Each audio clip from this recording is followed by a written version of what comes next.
you know what? He loves doing these things. Yes. Well, partly for the money, but I also think he enjoys sitting down. Somebody's got some, duck-related item that he wants to sell, some hunting item, fishing item, whatever. The thing that I found, and I think I've mentioned this before on the podcast, a few years ago I went, and there was a wooden catfish trap, which is basically just like a wood frame that has wire around it. Apparently, you set it at the bottom of the river and have some bait in there to get a catfish to swim in there, and it apparently would close on them. I mean, I think he wanted $200-300 for this thing. It was so outdated and old. I can't imagine how many hours that thing sat at the bottom of a river. But hey, some people just love Bud Grant and are willing to pay anything to say that they have Bud Grant's this or that from years gone by. Well, I'll wrap this up with 2 Bud anecdotes. I started covering the Vikings in 1990, and Bud was always back there. He had an office, and he'd kind of pop in and he'd pop out, and I lined up a few interviews, sat in there and talked to him occasionally.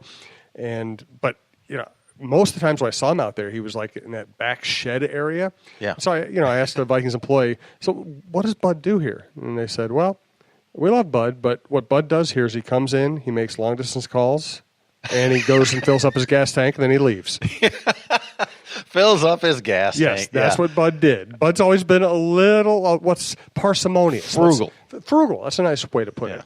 And the other one is that, I was talking to Mike Grant a couple years ago, and he said that they always have this kind of winter retreat. They'll go, after Mike's football season's over with at Eden Prairie, they'll go up and spend time with Bud up in his cabin in Wisconsin. Mm-hmm. And he said there'll always be kind of a state of Bud talk where Bud will gather all the kids and grandkids around and tell, and he said, Mike said, it's gotten to the point now where he starts it off by saying, well, I may not be here next year. And all the women in the group just start crying, right? What?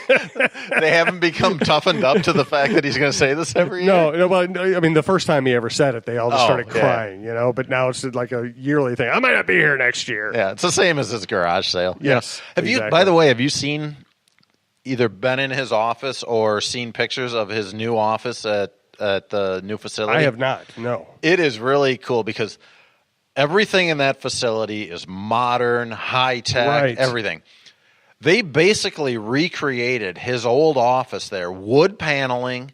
They've got, turkeys, pheasants, fish mounts, all that stuff. Funny. It's just like, here's the one office in this whole building that is going to go back to the 1960s or 70s, and it does. It's really kind of a cool. It was a nice touch that they did there.